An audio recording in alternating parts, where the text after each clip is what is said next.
नमस्कार। एक बार फिर से आप सभी का बहुत बहुत स्वागत है परीक्षा वर्ल्ड के इस यूट्यूब चैनल में। दोस्तों, आज का यह काफ़ी ज़्यादा इंपॉर्टेंट वीडियो आपके एग्जाम के लिए होने वाला लेखपाल के लिए।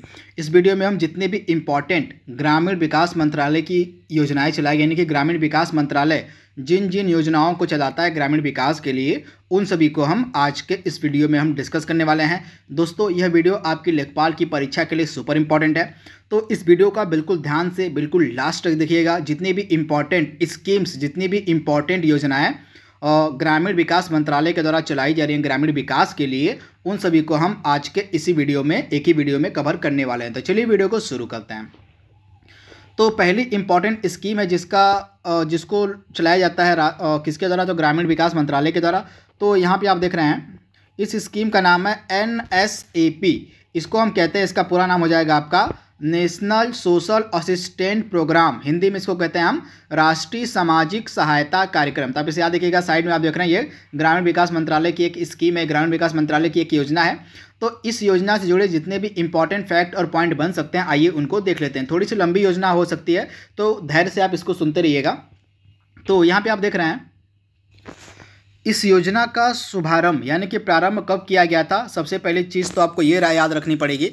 तो इस योजना को शुरू किया गया था 15 अगस्त 1995 को। किसके द्वारा, तो ग्रामीण विकास मंत्रालय के द्वारा। तो ये पहली चीज़ आपको याद रखनी है, भूलनी नहीं है। सुपर इम्पॉर्टेंट यह स्कीम है, तो ये डेट आपको याद रखना है। 15 अगस्त 1995 को इस स्कीम को शुरू किया गया था।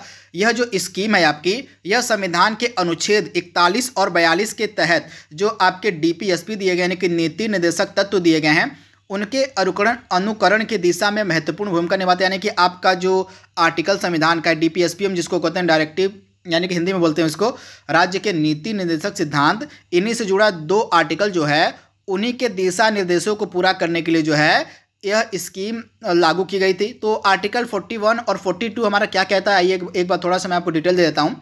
तो आर्टिकल आपका जो 41 है, यह कहता है कुछ दशाओं में, यानी कि कुछ दशाएं जो होती हैं, जैसे बुढ़ापा, बेरोजगारी, बीमारी, अशक्तता आदि की दशा में काम, शिक्षा और लोक सहायता पाने का अधिकार सुनिश्चित करने के लिए राज्य जो है प्रभावी प्रावधान करेगा। तो आर्टिकल 41 के प्रावधानों को यह स्कीम पूरा करती है। इसके अलावा आपका जो आर्टिकल 42 है, यह क्या कहता है, कार्य की न्याय संगत और मानविक दशाओं तथा प्रसूति सहायता का उपबंध आपका आर्टिकल 42 का था। तो आर्टिकल 41 और 42 में जो जो बातें कही गई हैं DPSP में, उनके अनुकरण की दिशा में महत्वपूर्ण भूमिका निभाता है आपका यह प्रोग्राम, यह कार्यक्रम। तो इसके बारे में आपको याद रखना है। एक बार इत्मीनान से आप आर्टिकल 41 और 42 पढ़ लीजिएगा। जो आपका DPSP है हमारे संविधान का, उसमें यह आर्टिकल आपको मिल जाएगा। यह जो आपका कार्यक्रम है, गरीब परिवारों में वृद्धावस्था, जीविकोपार्जन करने वाले मुख्य सदस्य की मृत्यु तथा मातृत्व जैसी स्थितियों में लाभ के लिए सामाजिक सहायता की एक राष्ट्रीय नीति प्रस्तुत करता है। इंपॉर्टेंट है। इस कार्यक्रम का उद्देश्य सामाजिक सहायता तथा राज्य द्वारा उपलब्ध कराए जा रहे या भविष्य में उपलब्ध कराए जाने वाले लाभों के लिए न्यूनतम राष्ट्रीय मानक सुनिश्चित करता है। इंपॉर्टेंट है, आप इसे नोट डाउन कर लीजिएगा।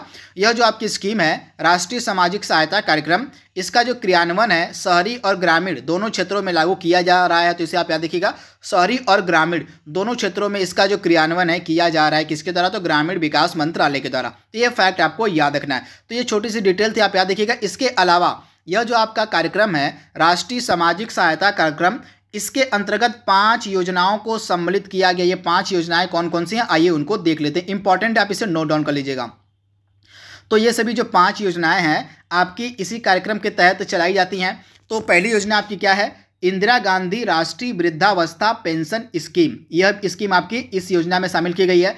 इसके अंतर्गत क्या होता है, लाभार्थी 60 वर्ष से अधिक उम्र वाले, गरीबी रेखा से नीचे जीवन यापन करने वाले, BPL के जो वृद्धजन होते हुए इसके लाभार्थी होने, यानी कि जो वृद्धजन होते हैं जो गरीबी रेखा से नीचे जीवन यापन करते हैं और जिनकी उम्र 60 से लेके 60 वर्ष से अधिक है, वे इस स्कीम के लाभार्थी होते हैं। इसके अलावा इसमें लाभ क्या दिया जाता है, 400 रुपये प्रति माह जो है, 400 रुपये प्रति व्यक्ति प्रति माह तथा 500 रुपये प्रति व्यक्ति प्रति माह जो है इसमें लाभ दिया जाता है। तो यहाँ पे आप देख रहे हैं 400 रुपये प्रति माह किसको मिलता है, जिसकी उम्र जो है 60 वर्ष से लेकर 79 ईयर के मध्य है, और 500 रुपये प्रति माह का जो मानदेय है यह 80 वर्ष से अधिक आयु के वृद्धों को दिया जाता है इस इंदिरा गांधी राष्ट्रीय वृद्धावस्था पेंशन योजना के अंतर्गत। इसके अलावा अगली स्कीम जो इसमें सम्मिलित वो है राष्ट्रीय इंदिरा गांधी राष्ट्रीय विधवा पेंशन योजना। यह आपकी वृद्धावस्था पेंशन योजना थी और दूसरी आपकी है विधवा पेंशन योजना। इसमें क्या है, बीपीएल यानी कि बिलो पॉवर्टी लाइन वर्ग की 40 से लेकर 59, आप ध्यान दीजिएगा, 40 से लेकर 59 वर्ष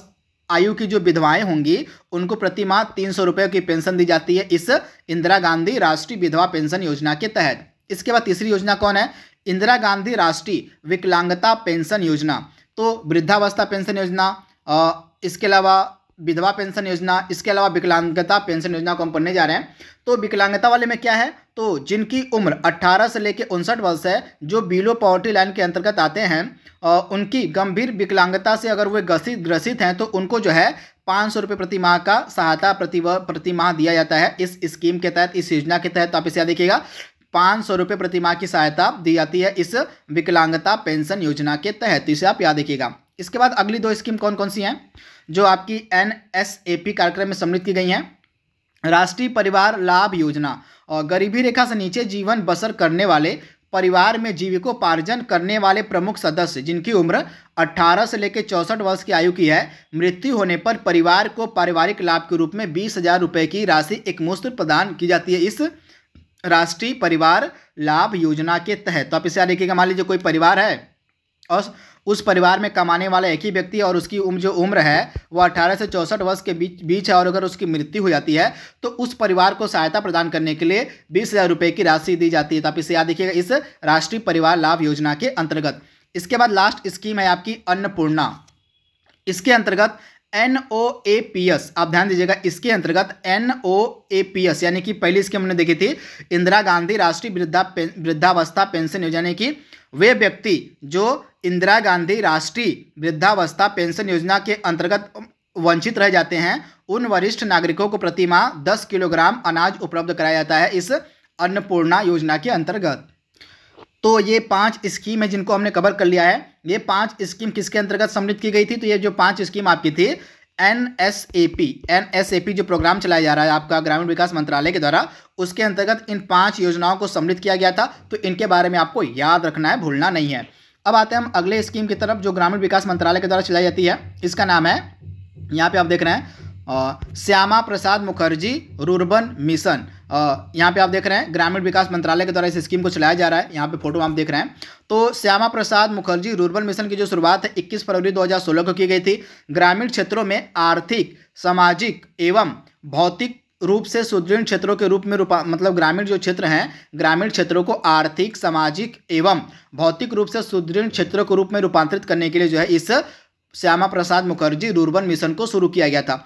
इस योजना का जो मुख्य उद्देश्य है विशेष तौर पर आर्थिक, तकनीकी और सुविधाओं एवं सेवाओं के क्षेत्रों में ग्रामीण शहरी विभाजन को कम करने, यानी कि ग्रामीण और शहरी विभाजन को कम करने के लिए जो है इस श्यामा प्रसाद मुखर्जी रूर्बन मिशन को शुरू किया गया था 21 फरवरी 2016 को। इंपॉर्टेंट है, आप इसे नोट डाउन कर लीजिएगा। यहाँ पे स्टार्टिंग में पिक्चर में आप देख रहे हैं, इसका क्रियान्वयन जो है कराया जा रहा है ग्रामीण विकास मंत्रालय के द्वारा। तो 100% चांस है कि आपके एग्जाम में यह स्कीम पूछी जाए, तो इसको आप नोट डाउन कर लीजिएगा।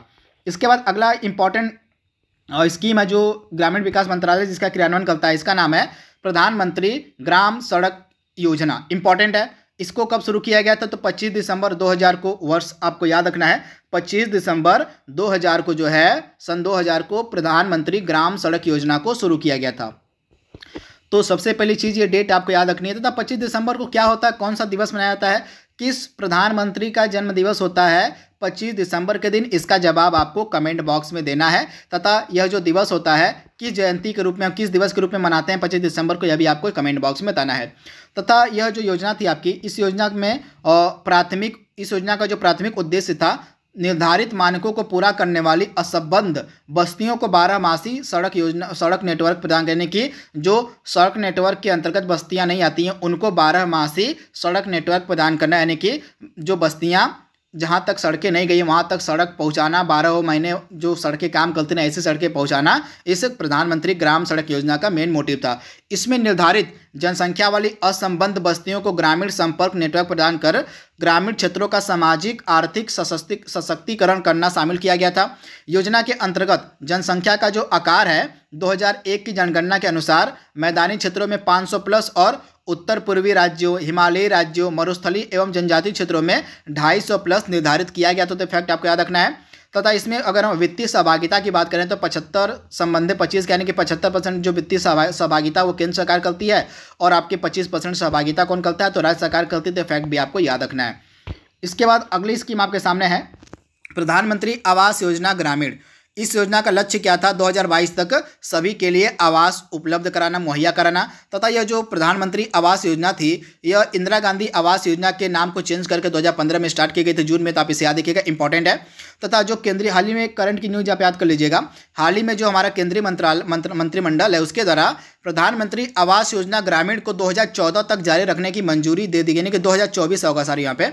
तो 2024 तक अब यह जो प्रधानमंत्री आवास योजना ग्रामीण है वह जारी रहेगी। हाल ही में हमारा जो केंद्रीय मंत्रिमंडल है उसके द्वारा यह स्टेप या कदम उठाया गया, तो इंपॉर्टेंट है। तो यह आपका करंट का प्रश्न हो गया, तो इसको आप याद कर लीजिएगा। इसके अलावा नवंबर 2021 की बात है, नवंबर 2021 तक इस प्रधानमंत्री आवास योजना ग्रामीण के तहत टोटल जो है